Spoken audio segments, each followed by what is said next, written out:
रहे हैं। तो आज हमसे सोबत आहे भाग्यश्री काटे।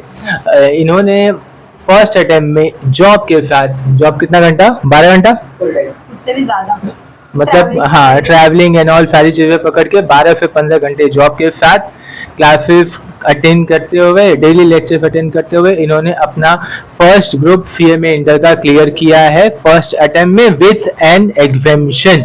ओके, तो हम इनसे जानेंगे कि इनका डे शेड्यूल क्या होता था, ये अपने डेज को कैसे मैनेज करते थे, अपने ट्रैवलिंग टाइम को कैसे मैनेज करते थे, कहाँ पे पढ़ाई के लिए टाइम निकालते थे। मुझे ऐसे पढ़ने के लिए वीक में ज़्यादा टाइम नहीं मिलता था क्योंकि मेरा वर्किंग आवर्स ही ज़्यादा रहता था। तो मोस्टली मुझे सैटरडे संडे जो छुट्टी रहती थी वो मैं ज़्यादा यूटिलाइज़ करती थी। एंड मेरा फर्स्ट प्लान यही था कि डेली लेक्चर्स जो भी हो रहे हैं वो विदाउट फेल अटेंड करने। देन उसमें जो भी इंपॉर्टेंस बोला जाता है कि ये 100% आने ही वाला है। जैसे कि कुछ पार्ट्स रहते हैं वो सर पहले ही बता देते हैं क्लासेस में कि ये वाला पार्ट्स आपको करना ही है, तो वो पार्ट्स मैं पहले ही कवर कर लेती थी कि ये आने वाला है तो इसमें ही मार्क्स ज़्यादा से ज़्यादा कवर करना है। और बाकी जो प्रीवियस क्वेश्चन पेपर्स हो गए या फिर जो सर ने नोट्स दिए हैं, अपने जो क्लासेस के नोट्स हैं उसमें से ही मोस्ट ऑफ क्वेश्चंस मैंने किए थे। और मैं जैसे कि प्रैक्टिकल जो सब्जेक्ट्स है उसके मैं खुद भी एक नोट्स बनाती थी, शॉर्ट नोट्स रहते थे। तो जैसे कॉस्टिंग का सब्जेक्ट है उसका जो भी एक चैप्टर कंप्लीटेड है उसका मैं खुद का एक नोट्स बनाती थी, फार्मूला वाला एक अलग, एंड देन जो भी क्वेश्चंस है उसमें जो भी अलग लाइन है, जो भी अलग क्वेश्चन क्यों अलग है उस सब्जेक्ट में, तो वो वाला मैं उसका एक नोट्स बनाती थी और वो वाला सॉल्यूशन लिख के रखती थी।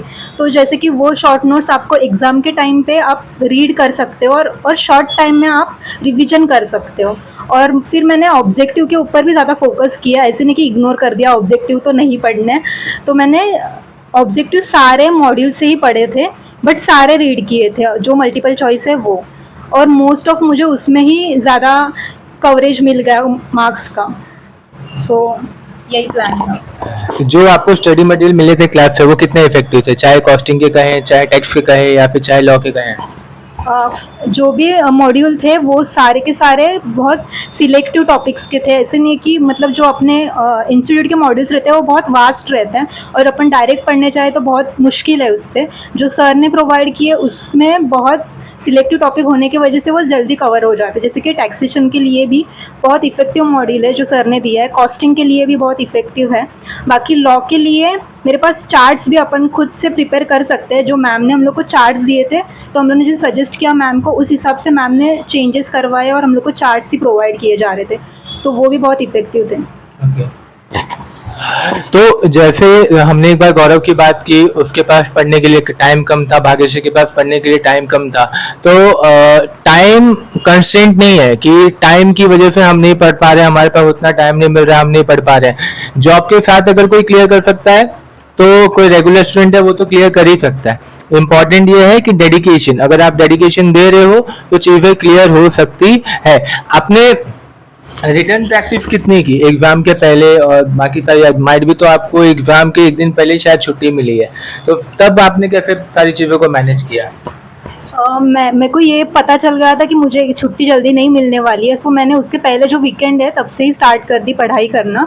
और मतलब मेरा ज़्यादा फोकस ये नहीं रहता कि रिटर्न में कितना प्रैक्टिस कर रही हूँ, क्योंकि मतलब मेरा स्कूल टाइम से ही ऐसा है कि मैं मैथ्स भी रीड करके ही पेपर के टाइम पे जाती थी। ऐसा नहीं है कि मैं सॉल्व करके जा रही हूँ, क्योंकि मुझे लगता है कि वो टाइम कंज्यूमिंग है मेरे हिसाब से।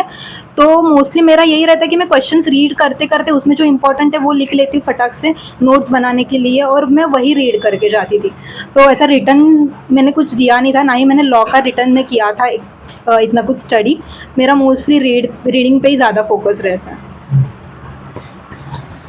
इनके पास टाइम कम था इसलिए इन्होंने मेजरली जो टाइम था अपना रीडिंग के ऊपर डाला, रिटर्न फेज हट के। बट बाकी जो स्टूडेंट्स है, जो रेगुलर स्टूडेंट्स है, उनके पास काम क्या है, सिर्फ पढ़ने का काम है।